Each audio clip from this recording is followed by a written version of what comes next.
UP और उत्तराखंड की खबरों के लिए एबीपी गंगा को सब्सक्राइब करें और बेल आइकन दबाएं। उत्तराखंड के निवासियों को राज्य स्थापना दिवस की हार्दिक बधाई दी गई है। प्रधानमंत्री मोदी ने दी, मुख्यमंत्री त्रिवेंद्र सिंह रावत ने दी है। इसके साथ साथ राज्यपाल बेबी रानी मौर्य ने दी है। रंगारंग कार्यक्रम आज पूरे प्रदेश भर में आयोजित किए गए हैं और इसी खबर पर हमारे संवाददाता रवि कैंतूरा और ज्यादा जानकारी के साथ जुड़ गए। रवि, सबसे पहले तो आज के दिन किस किस तरह के कार्यक्रम आयोजित किए गए उसकी जानकारी दीजिए और इसके साथ साथ दर्शकों को यह भी बताएं कि 20वें साल को पूरा करते हुए 21वें साल में प्रवेश कर गया उत्तराखंड। कुछ मिला उत्तराखंड को? निश्चित तौर पर राजीव, आज का दिन उत्तराखंड वासियों के लिए बड़ा गौरव का दिन है क्योंकि आज राज्य स्थापना दिवस है और ये सबसे महत्वपूर्ण एक बड़े त्योहार के रूप में पूरा उत्तराखंड इसे मना रहा है, सेलिब्रेट कर रहा है। आज तमाम कार्यक्रम हैं, मुख्यमंत्री त्रिवेंद्र सिंह रावत के भी तमाम कार्यक्रम हैं। आज सुबह 9:30 बजे मुख्यमंत्री ने शहीद स्मारक, जहां पर तमाम हमारे जो वीर शहीद हुए हैं, राज्य आंदोलनकारी जिन्होंने अपनी शहादत इस प्रदेश के लिए दी है, उनको श्रद्धा सुमन अर्पित किया। उसके बाद पुलिस लाइन देहरादून में राजीव बहुत भव्य कार्यक्रम आज जो है रखा गया था। पुलिस की परेड हुई, साहसिक कार्यक्रम हुए जिसमें मुख्य अतिथि के तौर पर उत्तराखंड के राज्यपाल बेबी रानी मौर्य ने शिरकत की।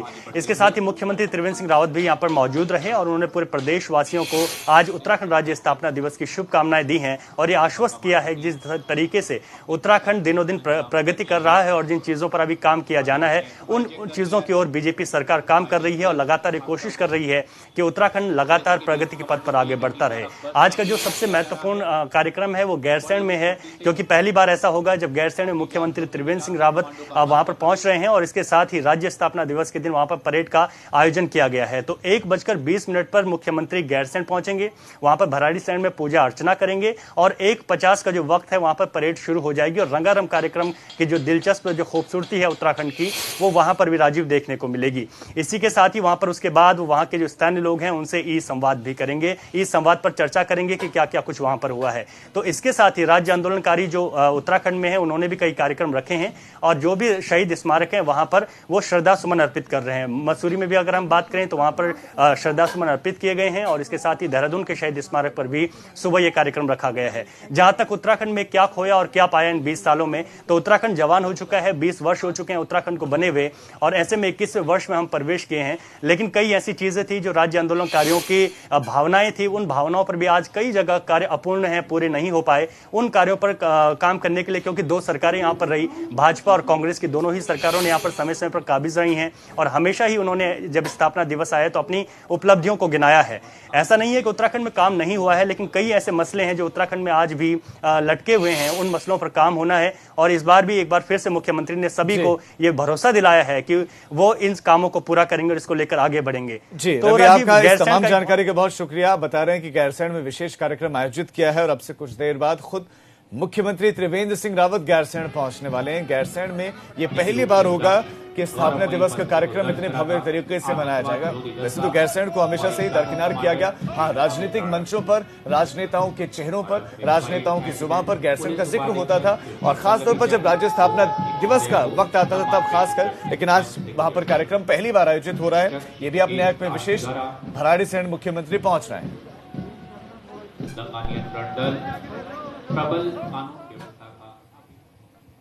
9 नवंबर साल 2000 को उत्तराखंड अलग राज्य के रूप में अस्तित्व में आया था, मगर इस पहाड़ी प्रदेश के लोग आज भी उस विकास की बाट जो रहे हैं जिसके लिए अलग राज्य का निर्माण हुआ था।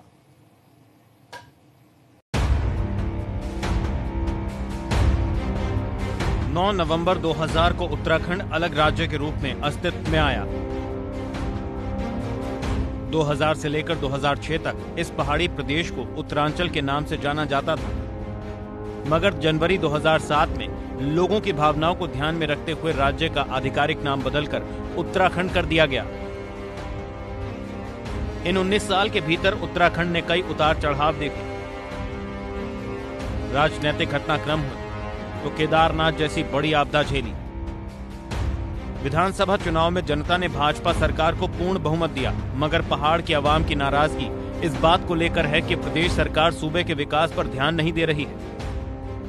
बजट का आकार प्रतिवर्ष 10-15% बढ़ा लेते हैं, लेकिन उसको एग्जीक्यूट कराने में जिस तरह की इच्छा शक्ति की जरूरत होती है वो कदाचित कई बार नहीं दिखाई देती है, और जिससे ये होता है कि जो सरकारें जो नियोजन करती हैं, प्लानिंग करती हैं, वो जो है उसका लाभ जनता को समय पर या मिल नहीं पाता है। उत्तराखंड में भाजपा और कांग्रेस दोनों ही दल बारी बारी से कई बार सत्ता पर काबिज हो चुके हैं। चुनाव के समय बड़ी बड़ी घोषणाएं होती हैं, मगर हकीकत यही है कि दोनों ही दल सिर्फ मुद्दों की राजनीति करते आए हैं।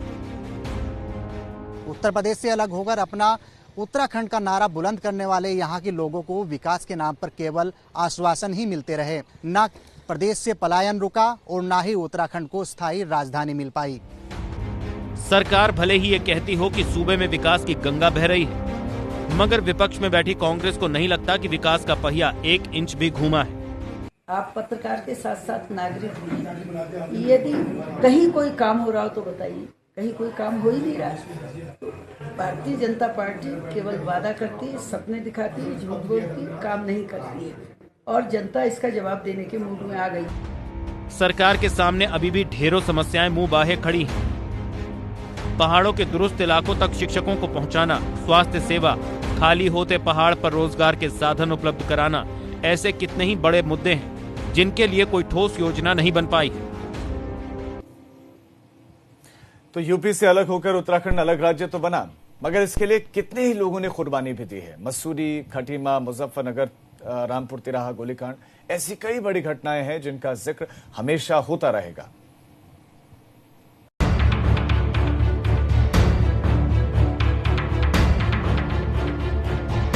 यूपी से अलग एक पहाड़ी प्रदेश की मांग को लेकर लंबे समय तक आंदोलन चला। कितने ही लोगों की शहादत हुई। तब कहीं जाकर उत्तराखंड अलग राज्य के रूप में अस्तित्व में आया। जिन लोगों ने पुलिस की बर्बरता अपनी आंखों से देखी, वो उस लम्हे को याद कर आज भी सिहर उठते हैं। पलायन को रोकना, शिक्षा, बेरोजगारी को दूर करना और पहाड़ का विकास, इन्हीं कुछ मुद्दों के साथ उत्तराखंड राज्य आंदोलनकारी सड़कों पर उतरे थे एक अलग राज्य की मांग को लेकर।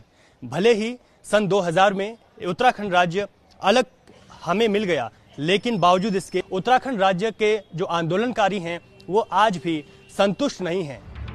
उत्तराखंड राज्य की मांग वैसे तो लंबे समय से चल रही थी, मगर 1994 में इसने जन आंदोलन का रूप ले लिया। आपको दिखाते हैं उत्तराखंड राज्य के लिए हुए आंदोलन की कहानी। खटीमा में 1 सितंबर 1994 को पुलिस की बर्बरता पूर्वक कार्रवाई में फायरिंग के दौरान 7 राज्य आंदोलनकारियों की शहादत हुई। हालांकि नाराजगी इस बात को लेकर है कि राज्य आंदोलनकारी की अनदेखी हो रही है। 2 सितंबर 1994 को खटीमा गोलीकांड के विरोध में मसूरी में मौन जुलूस निकाला गया।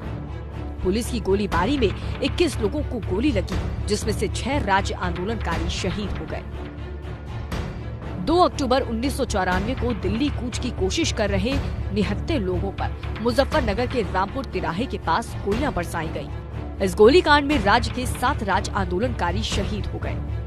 3 अक्टूबर 1994 को रामपुर तिराहे गोलीकांड की सूचना देहरादून में पहुंचते ही लोगों का उग्र होना स्वाभाविक था। इस दौरान राज्य आंदोलनकारियों पर पुलिस ने फायरिंग की, जिसमें 3 और आंदोलनकारी शहीद हो गए। रामपुर तिराहा कांड के विरोध में 3 अक्टूबर 1994 को कोटद्वार में भी प्रदर्शन हुआ, जिसमें पुलिस की लाठियों से 2 आंदोलनकारी शहीद हो गए। उत्तराखंड को अलग राज्य बनाने के लिए लोगों ने बलिदान दिया। कितनी ही महिलाओं की गोद सूनी हो गई। मातृशक्ति का भी इससे बड़ा योगदान रहा। मगर मलाल इस बात का है कि राज्य आंदोलनकारियों के सपनों का उत्तराखंड अब तक बन नहीं पाया। राज्य आंदोलनकारियों की नाराजगी इस बात को लेकर रही है कि न तो उन लोगों को सजा मिल पाई जिन्होंने निहत्थे लोगों पर गोलियां बरसाई थी, और न ही प्रदेश सरकार उन मूल भावनाओं का ख्याल रख रही है जिसके लिए उत्तराखंड राज्य बना है। देहरादून से रवि कैतुरा के साथ खटीमा से धीरेन्द्र गौड़ की रिपोर्ट, एबीपी गंगा।